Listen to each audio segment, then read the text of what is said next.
दोस्तों यहाँ पर पहले हम लोग कवर करने वाले हैं एचएएल के बारे में। मतलब एचएएल की अगर हम लोग बात करें, आज के दिन तो काफी अच्छा भागते हुए देखने को मिला है।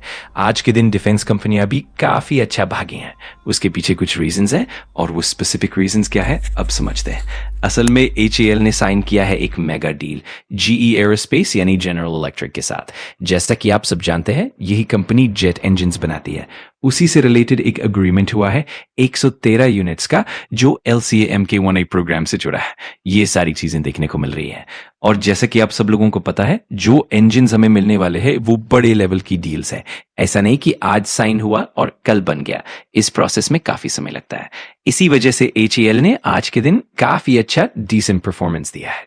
अब अगर बात करें रेवेन्यू की, तो हमें देखने को मिला है 1006 करोड़ का टॉप लाइन, जो अब बढ़कर 1032 करोड़ हो गया है।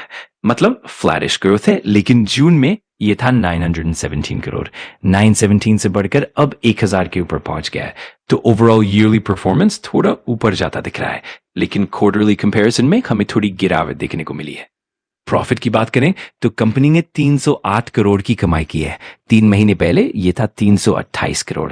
मतलब क्वार्टरली प्रॉफिट में हल्की गिरावट है, लेकिन मार्जिन देखें तो पहले 0.75 था, अब 0.78 है। थोड़ा बेटर ही कहा जा सकता है। Next company KPIT Tech. KPIT Tech की बात करें तो कंपनी के नंबर्स आ चुके हैं, लेकिन फाइनल प्रॉफिट की अगर बात करें तो काफी खर्चों को कट करने के बाद 204 करोड़ से गिरकर 169 करोड़ रह गया है।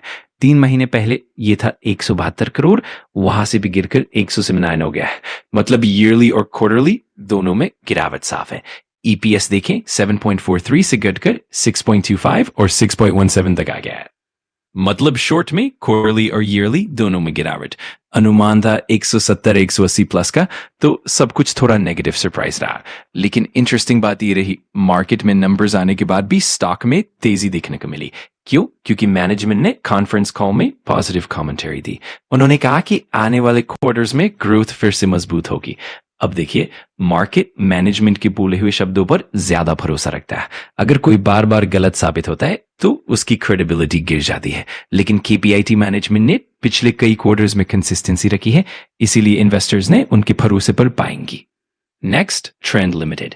ट्रेंड का गिरना पहले से एक्सपेक्टेड था, क्योंकि कंपनी के नंबर्स काफी खराब थे, अनुमान से भी खराब।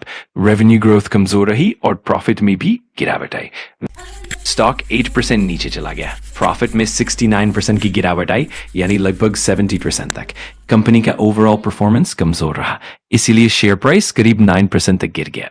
टॉप लाइन ठीक रही, लेकिन एक्सपेंसेस बहुत बढ़ गए। पहले जहां कंपनी 10-11 करोड़ कमाती थी, वो अब सिर्फ 3.5 करोड़ तक सिमट गई है।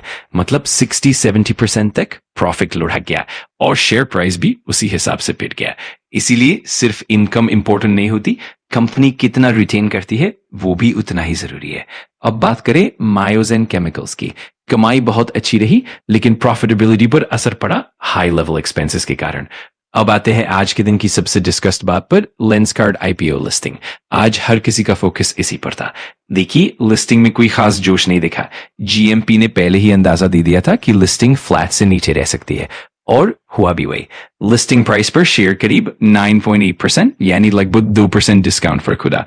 तो जो लोग लिस्टिंग गेन के लिए आए थे उन्हें नुकसान हुआ, रफली 2% तक। लेकिन बाद में क्या हुआ, स्टॉक ने रिकवरी की और 3% डिस्काउंट से उठकर 5% तक वापस भागा। तो बहुत से लोग बोले सर ये तो धोखा हो गया। लेकिन दोस्तों, शेयर मार्केट में ऐसा ही होता है, यहां कुछ भी फिक्स नहीं होता, और इसीलिए बार बार कहा जाता है कि सिर्फ जीएमपी देखकर इन्वेस्ट मत कीजिए।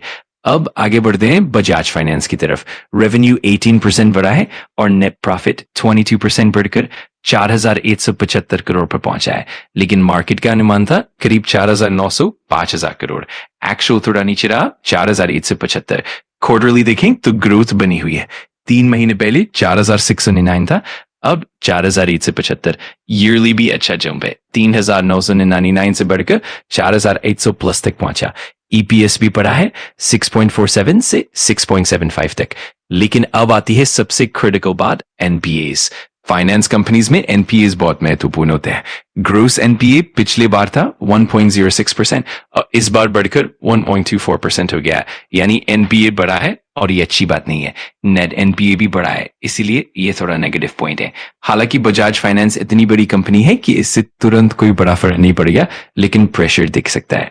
और आखिर में सरकार का बड़ा फैसला। सरकार ने आखिरकार एक ऐसा कदम उठाया है जिसका इंतजार पूरा शुगर सेक्टर कर रहा था।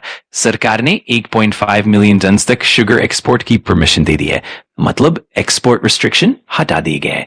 और जैसे ही ये खबर आई, पूरा शुगर सेक्टर आज दिवाली मना रहा है। तो ठीक है दोस्तों, आशा करते हैं आज का ये अपडेट आपको इन पॉडकास्ट अच्छा लगा हो, तो लाइक एंड शेयर जरूर कीजिए। मिलते हैं अगले अपडेट में, तब तक के लिए धन्यवाद।